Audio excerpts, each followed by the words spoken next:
Hello everyone, I welcome you all for the today's session of Daily Current Affairs. How are you all? I hope you guys are doing well. So let's begin with our session. तो सबसे पहले हम appointments क्यों देखेंगे, उसके बाद banking and finance, फिर बाकी की जो न्यूज़ होगी हम उसको कवर करते हुए चलेंगे। आज दो अपॉइंटमेंट्स की न्यूज़ है। तो पहली अपॉइंटमेंट है डॉक्टर सुनील जी को अपॉइंट किया गया है as chairman and managing director CMD के तौर पे।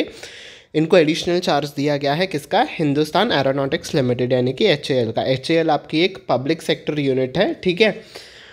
तो इट बिकम्स इम्पॉर्टेंट कि आप इनका नाम याद रखिए, ठीक है। तो CMD के तौर पे किन्हें अपॉइंट किया गया है? डॉक्टर डी के सुनील ऑफ HAL, ठीक है। और इन्होंने किसको रिप्लेस किया है? CB अनंत कृष्णन जी को, ठीक है। आजकल रिप्लेसमेंट वाले भी क्वेश्चंस आते हैं कि इन्होंने किसको रिप्लेस किया है, तो this name also you guys have to remember, ठीक है। ओके, तो अगले क्वेश्चन की तरफ हम मूव करते हैं। आलिया भट्ट जी को अपॉइंट किया गया है। आलिया भट्ट आपकी बॉलीवुड एक्ट्रेस हैं, शी नीड्स नो इंट्रोडक्शन। और इनको अपॉइंट किया गया है global brand ambassador of French cosmetic giant यानी कि फ्रांस की एक कंपनी है जिसका नाम है लॉरियल पेरिस, ठीक है। आपने भी नाम सुना होगा लॉरियल पेरिस का। इनके शैम्पू एंड बाकी के कॉस्मेटिक्स वगैरह आते हैं, हेयर केयर प्रोडक्ट्स आते हैं, ठीक है। तो ग्लोबल ब्रांड एम्बेसडर, इंडिया का नहीं, पूरे ग्लोबली। तो जहाँ पे भी आप एडवर्टीजमेंट्स वगैरह होंगी लॉरियल पेरिस की, वहाँ पे आपको आलिया भट्ट दिखेंगी, ठीक है, ग्लोबली।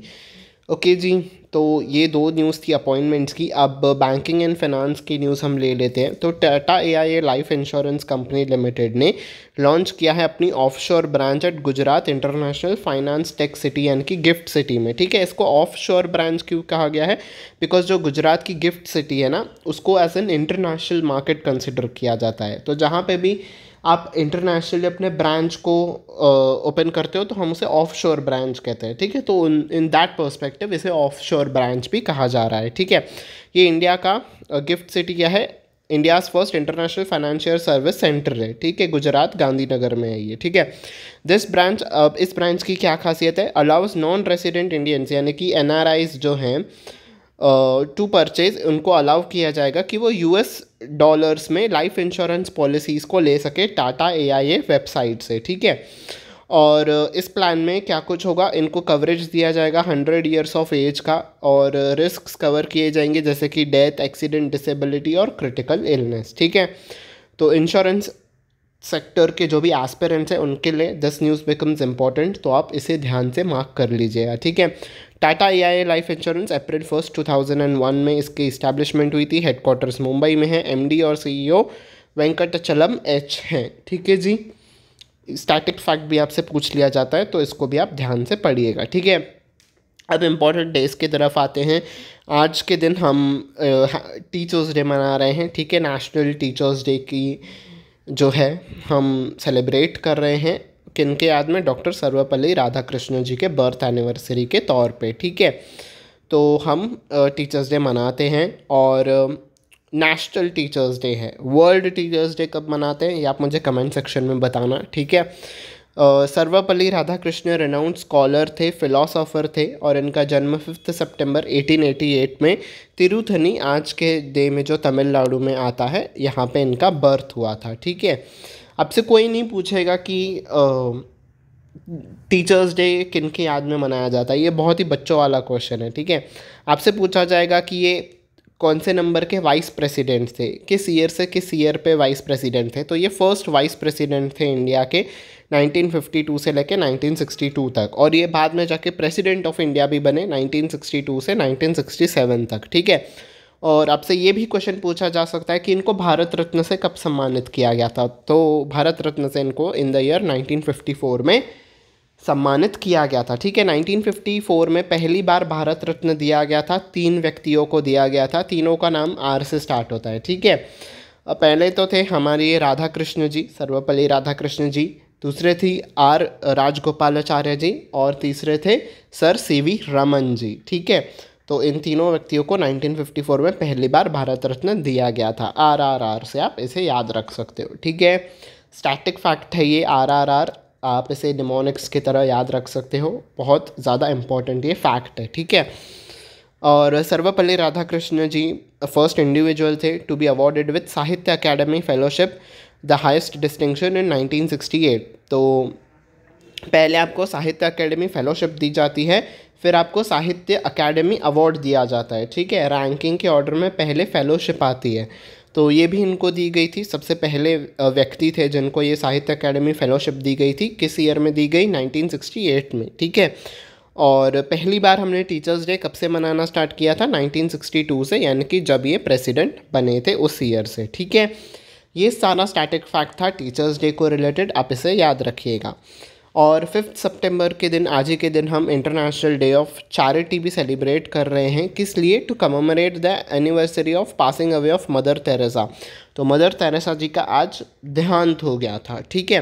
कुछ दिन पहले हमने इनकी बर्थ एनिवर्सरी के बारे में पढ़ा था। 5 सितंबर के दिन इनका देहांत हो गया था। मदर तेरेसा जी को नोबेल प्राइज़ कब दिया गया था? इन द ईयर 1979 में, ठीक है। आपसे कोई नहीं पूछेगा कि इंटरनेशनल चैरिटी डे हम किन के याद में बनाते हैं। आपको ऐसा पूछा जाएगा कि इंटरनेशनल चैरिटी डे हम मदर तेरेसा के डेथ एनिवर्सरी के लिए मनाते हैं।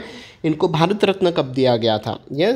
इनको नोबेल पीस प्राइज़ कब दिया गया था? तो इन द ईयर 1979 में दिया गया था, ठीक है। ये 5 सितंबर 1997 में इनका देहांत हो गया था। और 1928 में ये इंडिया आ गई थी और यहाँ के गरीबों की इन्होंने मदद की। 1948 में ये मेंबर बन गई, इंडिया की सिटीज़नशिप ले ली इन्होंने। और इन्होंने एक संस्था भी खोली जिसका नाम था मिशनरीज़ ऑफ चैरिटी इन कोलकाता। 1950 में इन्होंने संस्था का भी जो है शिलान्यास उद्घाटन किया, ठीक है। ओके, इम्पॉर्टेंट डेज तो हो गए ख़त्म।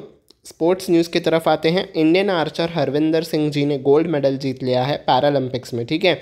रिकर्व इवेंट था, रिकर्व ओपन इवेंट। इसमें इन्होंने जो है क्या जीता है? पोलैंड के लुकास सिजैक को इन्होंने 6-0 से हरा दिया और इन्होंने गोल्ड मेडल जीत लिया, ठीक है। ये पहले बन गए हैं, created history by becoming the first ever Indian archer to win gold medal at Paralympics.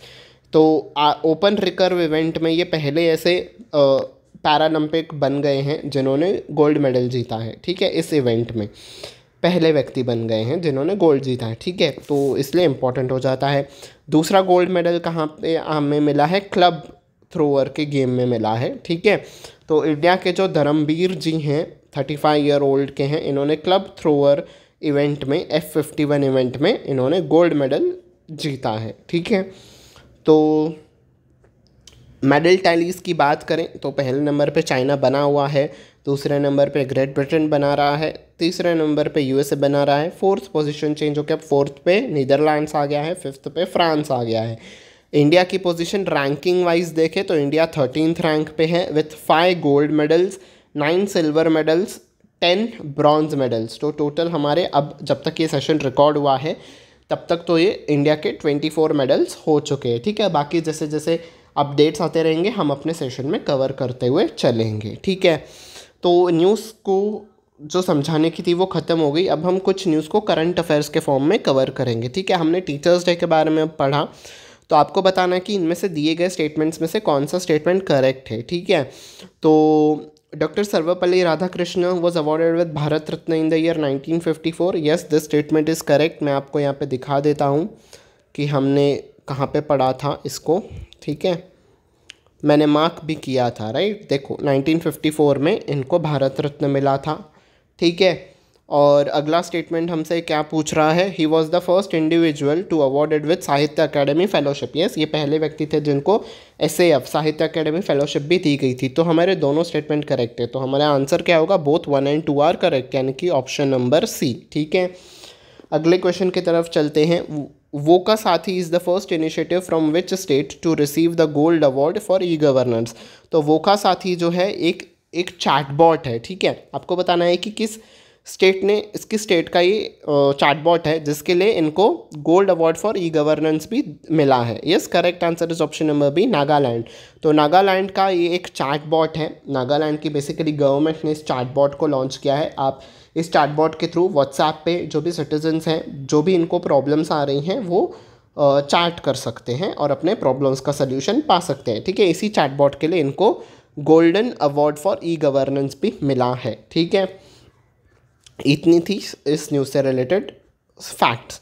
अगला question, what is the objective of Punjab apartment and property regulation amendment act 2024। तो Punjab apartment and property regulation act जो है वो पास कर दिया गया है। इसका मेन ऑब्जेक्टिव क्या है इस बिल को पास करने का? Yes, correct answer is option number B, to control the spread of illegal colonies. तो पंजाब स्टेट में जो भी इलीगल कॉलोनीज स्प्रेड हो रही हैं, लोगों को फंसाया जा रहा है इलीगल कॉलोनीज बना के, उसको रोकने के लिए ये एक्ट जो है बनाया गया है। अब इस एक्ट के तहत क्या प्रोविजंस हैं? अगर कोई भी इस एक्ट के तहत गिल्टी पाया जाता है तो उसको पनिश किया जाएगा। Imprisonment for a minimum of 5 years, कम से कम 5 साल की सज़ा, विच में एक्सटेंड टू 10 ईयर्स, 10 सालों तक सज़ा दी जा सकती है। और 25 लाख का मिनिमम जुर्माना जो कि बढ़ के 5 करोड़ तक पहुंच सकता है। ठीक है, तो ये कुछ पेनल्टीज़ हैं जो कि इस एक्ट के थ्रू लगाई जा सकती हैं। ठीक है, अगला question, what was the purpose of विषाणु युद्ध अभ्यास। इस अभ्यास जो विषाणु युद्ध अभ्यास है इसका पर्पस क्या था? Yes, to assess the pandemic preparedness and responsiveness. ठीक है, ये जो अभ्यास है एक टाइप ऑफ मॉक ड्रिल है जो कि अजमेर राजस्थान में कंडक्ट किया गया था, ताकि अगर फिर से कोरोना जैसा कोई पैंडमिक आता है तो हम कितने रेडी हैं उस चीज़ को असेस यानी कि एग्जामिन करने के लिए ये जो मॉक ड्रिल है कंडक्ट की गई थी। तो हमारा आंसर हो जाएगा ऑप्शन नंबर ए। और ये किस स्टेट में कंडक्ट हुई थी? राजस्थान में, अजमेर में। ठीक है, next, what is the primary objective of the Himachal Pradesh legislative assembly allowance and pension members amendment bill 2024। तो हिमाचल प्रदेश की असेंबली ने भी इस बिल को पास किया है।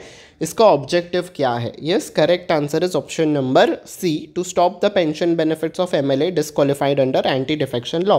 तो इनका जो ये एंटी डिफेक्शन लॉ है, ठीक है, एंटी डिफेक्शन इज़ बेसिकली जब कोई भी एक पार्टी का मेंबर उस पार्टी को छोड़ के चला जाता है, ठीक है, मतलब वो वहाँ से रिज़ाइन नहीं करता, किसी और पार्टी को ज्वाइन कर लेता है for the sake of money. ठीक है, ऐसे हम खरीद बेच चलती है ना एमएलएज़ की, जो पार्टी का नंबर्स कम आते हैं मेजॉरिटी में तो वो सामने वाली पार्टी से 2-4 बंदों को अपने यहाँ बुला लाता है, फिर मेजॉरिटी प्रूव करता है, that is called as defection. तो उसी डिफेक्शन को रोकने के लिए एंटी डिफेक्शन लॉ बनाया गया है। ठीक है, अगर इस लॉ के तहत हिमाचल प्रदेश में कोई भी गिल्टी पाया जाता है तो उन मेंबर्स की जो है पेंशन वो बंद कर दी जाएगी। ठीक है, ये ऐसा प्रोविज़न इस एक्ट में रखा गया है। ठीक है जी, okay, so thank you very much कि आप मेरे साथ यहाँ तक इस सेशन में बने रहे। आज के लिए हम सेशन इतना ही रखते हैं। आई होप आपको ये सेशन पसंद आया हो। मैंने सारे कैटेगरीज में से न्यूज़ को कवर करने की कोशिश की। If you like this session, don't forget to hit on the like button, don't forget to share it with your friends. ठीक है, चाहे वो कोई भी एग्जाम्स के लिए प्रिपेयर कर रहे हो, चाहे कोई भी वनडे एग्जामिनेशन हो, बैंकिंग, इंश्योरेंस या फिर स्टेट पीसीएस एग्ज़ाम हो, यूपीएससी एग्ज़ाम हो, सबके लिए ये सेशन बहुत ही यूज़फुल होगा। ठीक है, जहाँ पे भी वो करंट अफेयर्स उनके लिए यूज़ में आएगा, ये सेशन उनके लिए बहुत ही हेल्पफुल प्रूव होगा। ठीक है, last but not the least, bell icon पे प्रेस कर देना, सब्सक्राइब बटन पे भी प्रेस कर देना, ताकि आने वाले क्लासेस के नोटिफिकेशन आपको टाइम टू टाइम मिलती रहे। On this note I take your leave until we meet next time. Take very good care of yourself. Bye bye everyone.